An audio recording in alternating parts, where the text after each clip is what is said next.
Study 91 के official YouTube channel पर आप सभी विद्यार्थियों का मैं जीएस फैकल्टी जेपी सर हार्दिक स्वागत अभिनंदन वंदन करता हूं और शुरू करता हूं आज ये हिस्ट्री स्पेशल क्लास जिसमें हम लोग वायसराय लॉर्ड वेलिंगटन को पढ़ेंगे। भारत में लॉर्ड इरविन के बाद अगला जो वायसराय गवर्नर जनरल आया उसका नाम जो है लॉर्ड वेलिंगटन था, जो कि 1931 से लेकर के 1936 तक भारत में रहा। इसके कार्यकाल के दौरान जो प्रमुख घटनाएं हुई परीक्षाओं के दृष्टिकोण से ये अति महत्वपूर्ण है और हम लोगों से पूछा जाता रहा है। शुरू करें आज के इस जो है सेशन को। तो आपको बता दें कि इससे संबंधित जो प्रश्न पूछे गए, जैसे कम्युनल अवार्ड क्या था, पूना पैक्ट की घटना कब कहां हुई, उस पर हस्ताक्षर किसने किया, या भारत सरकार अधिनियम कब पास किया गया, जैसे सवाल इसके अलावा भी जो है आपसे पूछा जाता है। राउंड टेबल समिट, गोलमेज सम्मेलन, और गोलमेज सम्मेलन जैसा कि मैं पिछले क्लास में जो है आपको बताया था कि जो पहला गोलमेज सम्मेलन हुआ था, पहले को देख लें तब जो है दूसरे को देख लेते हैं। प्रथम गोलमेज सम्मेलन या फर्स्ट राउंड टेबल समिट, प्रथम गोलमेज सम्मेलन, और जो प्रथम गोलमेज सम्मेलन हुआ ये कब हुआ था? 12 नवंबर 1931 को। 1931 से लेकर के 1930 से लेकर के 19 जनवरी 1931 तक चला। 1931 तक चला था पहला गोलमेज सम्मेलन। और इसमें उपस्थित अगर जो है पूछा जाए कि यहाँ पर कितने भारतीय लोग जो है उपस्थित हुए, तो कितने जो है सदस्य उपस्थित हुए, तो आप कहेंगे टोटल जो है 89 लोग जो है 89 भारतीय सदस्य उपस्थित हुए थे। इसका आयोजन कहाँ किया गया था? तो इसका आयोजन किया गया था सेंट जॉर्ज पैलेस। कहाँ पर? Saint George palace. और ये कहाँ पड़ता है? नैनी में नहीं, लंदन में पड़ता है। कहाँ पर? लंदन में। इसका आयोजक कौन था? तो इसका आयोजक वहां का तत्कालीन प्रधानमंत्री जिसका नाम था मैकडोनाल्ड। क्या नाम था? मैकडोनाल्ड। मैकडोनाल्ड उस समय वहां का प्राइम मिनिस्टर था, उसी के द्वारा इसका आयोजन किया गया था। यहाँ चीफ गेस्ट के रूप में, यानी जो है मुख्य अतिथि के रूप में जिस व्यक्ति को बुलाया गया, मुख्य अतिथि के रूप में जो है जिस व्यक्ति को बुलाया गया था, मुख्य अतिथि कौन था? तो आप कहेंगे मुख्य अतिथि जो व्यक्ति था उसका नाम था जॉर्ज फिफ्थ। वही जॉर्ज फिफ्थ जो कि हिंदुस्तान में जब राउंड टेबल समिट जो है हुआ था, राउंड टेबल समिट जब जो है हुआ था हिंदुस्तान में, तो जॉर्ज फिफ्थ जो है भारत का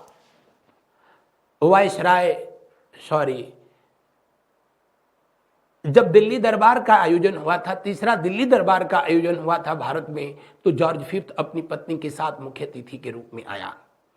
यहां पर जो आयोजन हुआ, भारतीय राष्ट्रीय कांग्रेस, यानी आपको मैंने पढ़ाया तो बताया कि इंडियन नेशनल कांग्रेस ने इसमें हिस्सा नहीं लिया। महात्मा गांधी जी उस समय सविनय अवज्ञा आंदोलन चला रहे थे और उनको गिरफ्तार करके जेल में जो है डाल दिया गया था। भारतीयों नेताओं और जो है ब्रिटिश हुकूमत के बीच जो टकराव का ये दौर चल रहा था, विदेशी वस्तुओं को बहिष्कार करने का जो दौर चल रहा था, ये ब्रिटिश गवर्नमेंट को खल रही थी, क्योंकि जो है उनका एक बना बनाया बाजार बिगड़ रहा था और इसमें वो कुछ कर नहीं सकते थे। इसीलिए तो भारतीयों पर नमक बनाने पर प्रतिबंध लगाया जा रहा था, या जरूरत की चीजें बनाने पर जो है प्रतिबंध लगाया जा रहा था, और भी बहुत सारे वजह थे। महात्मा गांधी या कांग्रेस का कोई भी मेंबर नहीं गया। पहला जो राउंड टेबल समिट था वो पूरी तरीके से असफल रहा था, और असफल हुआ पहला round table summit. Lord Irwin भागे भागे जो है भारत आया, और महात्मा गांधी और इरविन के बीच 5 अगस्त 1931 5 मार्च 1931 5 मार्च 1931 को दिल्ली के वायसराय हाउस में दिल्ली समझौता हुआ, जिसे दिल्ली पैक्ट के नाम से जो है जाना गया। दिल्ली समझौता हुआ, दिल्ली पैक्ट के नाम से जाना गया। और इसी समझौते के जो है दरमियान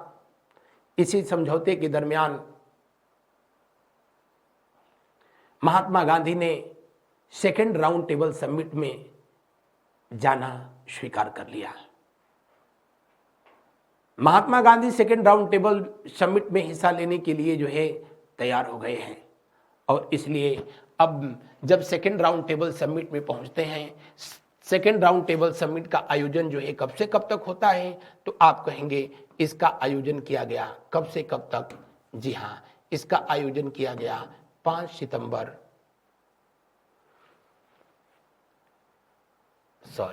सितंबर से हुआ था ना, 7 सितंबर 1931 से कब तक 1 दिसंबर 1931 के बीच हुआ। और पहली बार भारतीय राष्ट्रीय कांग्रेस ने इसमें हिस्सा लिया। वहीं पर इसका आयोजन किया गया, मैंने कहां पर, तो सेंट जॉर्ज पैलेस लंदन में किया गया। मुख्य अतिथि वही जॉर्ज फिफ्थ था, आयोजक वही रैमजे मैकडोनाल्ड था। महात्मा गांधी टाइम से 12 सितंबर के दिन वहां पहुंच गए। सम्मेलन शुरू कब हुआ? 7 सितंबर को। महात्मा गांधी पहुंचलन कब? 12 सितंबर को। 12 सितंबर को कहीं से? ऑटो रिक्शा से ना, राजपुताना जहाज से। किससे? राजपुताना से ये पहुंचे। सम्मेलन शुरू हुआ 7 सितंबर, महात्मा गांधी पहुंचे 12 सितंबर। और हिंदुस्तान की वैसे परंपरा है, यहां वीआईपी लोग देर से ही आते हैं, वीआईपी देर से ही आते हैं। गांधी जी पहुंचे तो वहां जो एक कैबिनेट मिनिस्टर था, उस कैबिनेट मिनिस्टर का जो है नाम था, कैबिनेट मिनिस्टर का नाम था विंस्टन चर्चिल, जो कि आगे चल करके जो है ये विंस्टनवा वहां का जो है का बना, प्रधानमंत्री बना। कब? जब सेकेंड वर्ल्ड वार, द्वितीय विश्व युद्ध चल रहा था। विंस्टन चर्चिल ने महात्मा गांधी जी को क्या कहा? अर्धनंगा फकीर कहा था। सब लोग जानते हैं अर्धनंगा फकीर महात्मा गांधी को किसने कहा था? जी, किसने कहा? विंस्टन चर्चिल के द्वारा जो है कहा गया था। महात्मा गांधी के साथ जो है सरोजिनी नायडू भी गई थी। सरोजिनी नायडू पहली ऐसी भारतीय थी महिला, पहली भारतीय महिला जो कि गोलमेज सम्मेलन राउंड टेबल समिट में हिस्सा ली। महात्मा गांधी के साथ मदन मोहन मालवीय, दीनबंधु एंड्रूज जैसे लोग भी गए, लेकिन महात्मा गांधी चाहते थे कि पंडित नेहरू भी चलें, लेकिन कुछ राजनीतिक वजह या जो भी रहा होगा, उन्होंने जाने से इनकार कर दिया था। महात्मा गांधी यहां पर इंडियन नेशनल कांग्रेस के रिप्रेजेंटेटिव के रूप में पहुंचे। इंडियन नेशनल कांग्रेस के रिप्रेजेंटेटिव के रूप में पहुंचे। कुल कितने सदस्य यहां पहुंचे थे? तो कुल जो सदस्य पहुंचे थे कितने? जी हाँ, पिछली बार से बहुत कम थे, सिर्फ 31 थे। जबकि जो है पहली बार में कितने गए थे? 89। इस बार कितने गए? 31। इसी दरमियान जो है वायसराय बनाया गया। जो व्यक्ति, उसका नाम था क्या? वायसराय कौन बनाया गया? कहा जाता है कि महात्मा गांधी जी देर से गए, इसलिए ऐसा हुआ। लॉर्ड इरविन का पत्ता काट दिया गया और उसके जगह पर वायसराय बनाया गया। किसको? लॉर्ड वेलिंगटन को। किसको? लॉर्ड वेलिंगटन को जो है वायसराय बनाया गया। तो पहला जो सम्मेलन हुआ था, इस बात को जो है ध्यान रखेंगे। उस समय वायसराय कौन था? उस समय वायसराय जो है पहले राउंड टेबल समिट में इरविन था, लेकिन दूसरा हुआ तो जो है वायसराय कौन हुआ? लॉर्ड वेलिंगटन हुआ। महात्मा गांधी और भीमराव अंबेडकर के बीच जो है वहां पर बहस हुई और ये सम्मेलन भी पहले सम्मेलन की तरह ही क्या हो गया? असफल हो गया। महात्मा गांधी पुनः जो है स्वदेश वापस आते हैं और महात्मा गांधी पुनः जो है वापस आते हैं तो इन्होंने दूसरा सविनय अवज्ञा शुरू करने का जो है अनाउंसमेंट किया। दूसरा सविनय अवज्ञा आंदोलन। पहला तो आप सबको पता है कि पहला जो सविनय अवज्ञा आंदोलन था वो 12 मार्च 1930 को शुरू हुआ था। 5 मार्च 1931 को लॉर्ड इरविन समझौते के तहत समाप्त हुआ। लेकिन जब खाली हाथ महात्मा गांधी आए बॉम्बे में, जब उनके स्वागत करने के लिए जो है जन समुदाय उपस्थित हुआ, तो उन्होंने कहा, मुझे इस बात का बेहद दुख है कि मैं खाली हाथ लौटा हूं, लेकिन इस बात का बेहद मुझे गर्व है कि मैं भारत का नतमस्तक नहीं होने दिया हूं। और महात्मा गांधी अब खाली हाथ पे हाथ रख करके जो है नहीं बैठेंगे, फिर जो है सविनय अवज्ञा आंदोलन शुरू करेंगे। नॉन कोऑपरेशन मूवमेंट शुरू करने का इन्होंने अनाउंसमेंट किया। और इनका जो नॉन कोऑपरेशन मूवमेंट था वो शुरू हुआ कब, तो आप कहेंगे 4 जनवरी। कब शुरू किया गया था? जी हाँ, इसे शुरू किया गया 4 जनवरी 1932 को। और ये चला कब तक, तो आप कहेंगे 7 अप्रैल। कब तक? 1934 तक जो है चला था। महात्मा गांधी को फिर गिरफ्तार करके जो है पुणे की यरवदा की जेल में भर दिया गया, बंद कर दिया गया। पुणे की यरवदा जेल में महात्मा गांधी गिरफ्तार कर लिए गए। और भारतीय जनमानस का जो है बहुत ज्यादा सहयोग इसमें नहीं मिला, क्योंकि लॉर्ड इरविन समझौते से महात्मा गांधी ने जब राजगुरु भगत सिंह सुखदेव को नहीं बचा पाए, तो महात्मा गांधी का क्रेज अब वो पहले वाला नहीं रह गया था। जैसे आप लोगों ने देखा, पहला आंदोलन अन्ना का जितना जो है करिश्मा किया, उसके बाद भी अन्ना कई बार रामलीला में बैठे, लेकिन पहले वाला जो है जोश और जुनून नहीं पैदा कर पाए। उन दिनों भी ऐसा था। महात्मा गांधी जो है सहयोग नहीं मिला, तो इन्होंने किया क्या, इन्होंने कांग्रेस से त्याग पत्र कर दिया। कांग्रेस से, यानी भारतीय राष्ट्रीय कांग्रेस से, भारतीय राष्ट्रीय कांग्रेस के सभी पदों से जो है इन्होंने त्याग पत्र दे दिया। और फिर कभी कांग्रेस के ये कभी सदस्य नहीं बने। 1901 में इन्होंने भारतीय राष्ट्रीय कांग्रेस की सदस्यता स्वीकार की और 1932 में इन्होंने कांग्रेस की सदस्यता छोड़ दी। महात्मा गांधी के जो है दूसरे सविनय अवज्ञा आंदोलन के दौरान ही जो है एक और घटना जो है घटी थी, और वो था जो है कम्युनल अवार्ड। कम्युनल अवार्ड जो है हमको लग रहा है कि बाद में दे दिया है क्या। कम्युनल अवार्ड, पहले ये घटना हुई। कम्युनल अवार्ड 1932, इसको मैकडोनाल्ड के द्वारा जो है जारी किया गया था, इसीलिए इसको मैकडोनाल्ड अवार्ड भी कहा जाता है। मैकडोनाल्ड अवार्ड कहा जाता है इसको,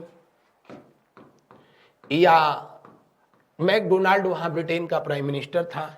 इसको सांप्रदायिक पंचाट के नाम से भी जाना जाता है। किस नाम से जाना जाता है? सांप्रदायिक पंचाट के नाम से भी जाना जाता है। सांप्रदायिक पंचाट के नाम से भी जो है इसको जाना जाता है। कब इसका अनाउंसमेंट किया गया? इसका अनाउंसमेंट किया गया था, आप कहेंगे 16 अगस्त वर्ष 1932 को। किसके द्वारा किया गया? ब्रिटेन के प्राइम मिनिस्टर के द्वारा, यानी British prime minister Ramsay MacDonald के द्वारा किया गया।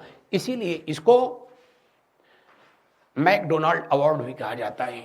और इसके तहत हिंदुस्तान में सभी जाति के लोगों को जो है अलग निर्वाचन मंडल की व्यवस्था दी गई। यानी जो दलित लोग थे उनके लिए भी अलग निर्वाचन मंडल का प्रावधान कर दिया गया। हालांकि महात्मा गांधी और भीमराव अंबेडकर दोनों लोगों के बीच इसी को लेकर के दूसरे राउंड टेबल समिट में बहसबाजी वहां हुई थी। पहले राउंड टेबल समिट में भी जो है अंबेडकर जी दलितों के लिए अलग निर्वाचन मंडल की मांग कर रहे थे। दूसरे राउंड टेबल समिट में भी उन्होंने यही बात रखी थी। और भारत में फूट डालो और राज करो की नीति को और आगे बढ़ाते हुए, डिवाइड एंड रूल पॉलिसी को और धार देते हुए इन्होंने सिख संप्रदाय, ईसाई संप्रदाय, एंग्लो इंडियन जो लोग थे, इसके अलावा जो दलित थे, सबके लिए अलग निर्वाचन मंडल का जो है प्रावधान किया। यानी डिवाइड एंड रूल पॉलिसी का ही एक हिस्सा था, फूट डालो और जो है राज करो का एक हिस्सा था। और इसी के विरोध में महात्मा गांधी जी पूना के जो है यरवदा के जेल में भूख हड़ताल किए, अनटू द डेथ, यानी जो है आमरण अनशन की जो है शुरुआत की। आमरण अनशन की जो है शुरुआत की महात्मा गांधी जी आमरण अनशन की शुरुआत किए। कब? 20 सितंबर को। कब शुरुआत किया उन्होंने? 20 सितंबर 1932 को। कहे कि हम अब अपने मृत्यु तक जो है, जब तक इसे ब्रिटिश गवर्नमेंट वापस नहीं लेती है तब तक जो है मैं भूख हड़ताल करूंगा। और नहीं तो दूसरा तरीका था कि भारतीय जनमानस इसको मानने से इनकार कर दे।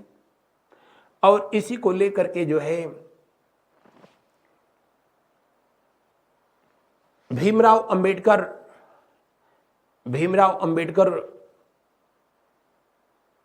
जो कि दलित वर्ग के उस समय जो है नेता थे, इनको समझाया गया, वो जिम्मेदारी दी गई थी राजेंद्र प्रसाद और मदन मोहन मालवीय को पंडित नेहरू के द्वारा।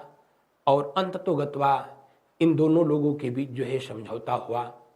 उनको समझाया गया कि 1909 में ही मुसलमानों के लिए अलग निर्वाचन मंडल का प्रावधान किया गया, तो उनको क्या अलग कर दिया गया? कुछ नहीं, यानी सिर्फ उनका इस्तेमाल किया गया। अंबेडकर जी, आप पढ़े लिखे व्यक्ति हैं, कम से कम आप तो ये समझिए कि कम्युनल अवार्ड जो सांप्रदायिक पंचाट है, ये ब्रिटेन के प्राइम मिनिस्टर की जो है एक चाल है। कौन से? डिवाइड एंड रूल, फूट डालो राज करो, उनकी ये चाल है। आखिरकार मदन मोहन मालवीय के प्रयासों से जो है अंबेडकर जी तैयार हुए और 70 सीटों की जगह जो है दलितों के लिए आरक्षित सीटों की इन्होंने मांग की और 147 सीटें इनको दी गई। उन्होंने दोना मांग किया था, 70 की जगह सीधे उनको 140 की जगह 147 दिया गया। और इस तरीके से पूना पैक्ट जो है हुआ। कब? 24 सितंबर 1932 को। किसके उस पूना पैक्ट पर किसने हस्ताक्षर किया? तो अंबेडकर जी ने जो है हस्ताक्षर किया। जी हाँ, डॉक्टर अंबेडकर का हस्ताक्षर हुआ। और महात्मा गांधी जी की तरफ से जो है किसने किया? तो जो है मदन मोहन मालवीय के द्वारा जो है हस्ताक्षर किया गया। और इस तरीके से जो ये समझौता हुआ, इस समझौते के बाद अंबेडकर ने सार्वजनिक रूप से इस बात की घोषणा की कि मैं भीमराव अंबेडकर कम्युनल अवार्ड को मानने से जो है इनकार करता हूं। ये भारत की एकता और अखंडता के लिए अभिशाप है। इसी समझौते को जो है कहा गया था पूना समझौता। पूना में हुआ था, इसीलिए पूना समझौता। महात्मा गांधी उस समय यरवदा जेल में बंद थे और 70 आरक्षित सीटों की जगह पर जो है कितनी सीटें जो है इनको प्रदान की गई? 147 सीटें दलितों को जो है प्रदान की गई। कम्युनल अवार्ड के जो है बाद पूना समझौता हुआ और पूना समझौता के बाद जब इसको मानने से इनकार कर दिया गया, तब जो है तीसरा गोलमेज सम्मेलन जो है फिर बुलाया गया। थर्ड राउंड टेबल समिट का जो है फिर आयोजन किया जाता है। और तीसरा जो गोलमेज सम्मेलन का आयोजन किया गया, थर्ड राउंड टेबल समिट का जो आयोजन किया गया, तीसरा गोलमेज सम्मेलन का आयोजन किया गया, वो फिर जो है लंदन में ही किया गया। और तीसरे गोलमेज सम्मेलन में उपस्थित होने वाले एकमात्र जो है प्रमुख व्यक्ति जो थे वो डॉक्टर भीमराव अंबेडकर थे। हालांकि तेज बहादुर शंप्रू भी ऐसे थे जो कि तीनों गोलमेज सम्मेलन में उपस्थित रहे थे। और तीसरे गोलमेज सम्मेलन का जो है आयोजन किया गया। कहाँ पर? फिर लंदन में। और कब किया गया? तो जो है इसका आयोजन 1931 में जो है किया गया। 1931 में इसका आयोजन किया गया जो है तीसरे गोलमेज सम्मेलन का। और भारतीय राष्ट्रीय कांग्रेस ने फिर जो है उसमें हिस्सा लेने से जो है इनकार कर दिया। भारतीय राष्ट्रीय कांग्रेस ने जो है हिस्सा लेने से, उसमें पार्टिसिपेट करने से जो है इनकार कर दिया।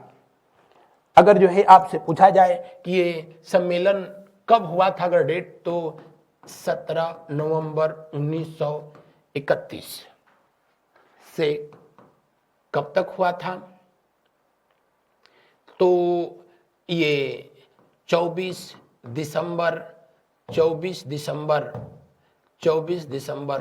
1932, सॉरी 31 तक हुआ था, 31 तक हुआ था।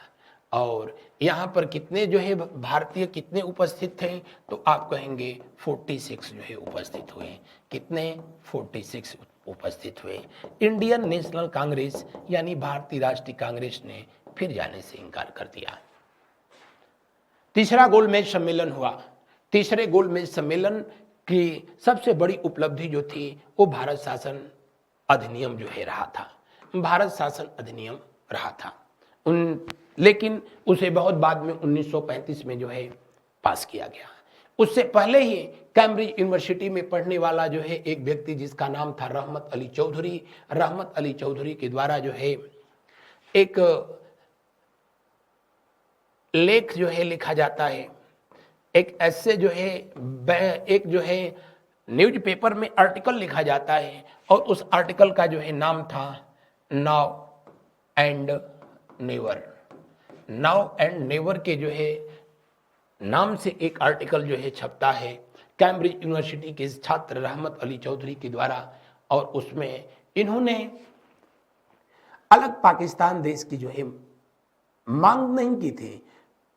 मुसलमानों के लिए अलग सेपरेट देश चाहिए था। इस बात को जो है राउंड टेबल समिट में मोहम्मद अली जिन्ना ने भी कहा था। नैनी में ऑल इंडिया मुस्लिम लीग का जो है सम्मेलन हुआ तो मोहम्मद इकबाल ने भी जो है मुसलमानों के लिए अलग देश की मांग की। लेकिन राउंड टेबल समिट में मोहम्मद अली जिन्ना तो निरुत्तर हो गया जब इससे पूछा गया कि तुम्हारा अलग जो देश चाहिए उसका क्या नाम होगा। इन्होंने सोचा ही नहीं था कहां से कहां तक होगा। तो इन्होंने कहा हिंदुओं के लिए हिंदुस्तान, मुसलमानों के लिए जो है एक अलग देश बने। कहां कहां? एक ही मोहल्ले में अगर जो है हिंदू और मुस्लिम दोनों कौम के लोग हैं तो वो अलग अलग देश हो जाएंगे। तो इनके पास जो है पहले से कोई प्री प्लान नहीं था। इसको शब्द रूप दिया था जो है जिस व्यक्ति ने, रहमत अली चौधरी, वहां जो है एक स्टूडेंट, और इसने पंजाब से जो है प शब्द जो है लिया, अफगानिस्तान से जो है इसका आ लिया, और कश्मीर का जो है कश्मीर से क शब्द लिया, यानी पंजाब का प, अफगानिस्तान का जो है आ, कश्मीर का जो है क, इस्लामाबाद का ई और सिंध का स। बलूचिस्तान से तान शब्द जो है जोड़ करके उसने पाकिस्तान बना दिया। और एक लाइन में जो है समझिए कि इसी जो है ऐसे में उसने पाकिस्तान शब्द का जो है जिक्र किया कि मुसलमानों के लिए अलग जो देश होगा उसका नाम पाकिस्तान होगा और इन्हीं क्षेत्रों को मिला करके जो है पाकिस्तान बनाया जाए। उसने पंजाब और उसके आसपास के क्षेत्रों को इसलिए मांगा था क्योंकि 5 नदियों की वो भूमि थी और हमेशा से जो है कृषि कार्य के लिए इंडस वैली सिविलाइजेशन से ही बहुत उपजाऊ भूमि रही है, जिसकी डिमांड जो है किसके द्वारा किया गया? रहमत अली चौधरी के द्वारा किया गया था। और मोहम्मद अली जिन्ना ने पाकिस्तान एक अलग देश के नाम से जो है इसने डिमांड रखी, तब जब जो है आगे चल करके बताऊंगा कि इसने कब पाकिस्तान की जो है मांग किया था। लेकिन लॉर्ड वेलिंगटन के समय में ही पाकिस्तान शब्द रहमत अली चौधरी के द्वारा जो है दिया गया। भारत सरकार अधिनियम या भारत शासन अधिनियम 1935 जो कि भारतीय संविधान का आधार कहा जाता है। आज भी भारतीय संविधान में बहुत कुछ जो है आर्टिकल उसी समय से जो है चले आ रहे हैं। भारत शासन अधिनियम 1935 से जो है कुछ इंपॉर्टेंट जो घटनाक्रम रहा, जैसे बर्मा इसी अधिनियम के तहत भारत से अलग कर दिया गया। और कब अलग किया गया? 1937 में। कब? 1937 में इसे भारत से अलग कर दिया गया। इसी अधिनियम के तहत जो है भारत में सुप्रीम कोर्ट की यानी सर्वोच्च न्यायालय की स्थापना हुई थी। हालांकि तब उसको जो है सर्वोच्च न्यायालय नहीं, तब उसे जो है फेडरल कोर्ट कहा जाता था। क्या कहा जाता था? फेडरल कोर्ट जो है कहा जाता था। फेडरल कोर्ट जो है कहा जाता था। 1937 में इस्टेब्लिश हुई और आज़ादी के बाद फेडरल कोर्ट का नाम बदल करके ही जो है सुप्रीम कोर्ट जो है कर दिया गया था। भारत शासन अधिनियम 1935 जब तक भारत का संविधान जो है नहीं बना तब तक जो है ये प्रभाव में रहा और भारत की शासन व्यवस्था इसी के अनुसार जो है चलाई जाती रही। भारत शासन अधिनियम 1935 किसके समय की देन है? तो आप कहेंगे लॉर्ड वेलिंगटन। लॉर्ड वेलिंगटन के समय ही इसे पास किया गया था। लॉर्ड वेलिंगटन के शासनकाल के दौरान ही 1936 में 1936 में लखनऊ में भारतीय राष्ट्रीय कांग्रेस का अधिवेशन हुआ, जहां अध्यक्ष बनाए गए थे पंडित जवाहरलाल नेहरू।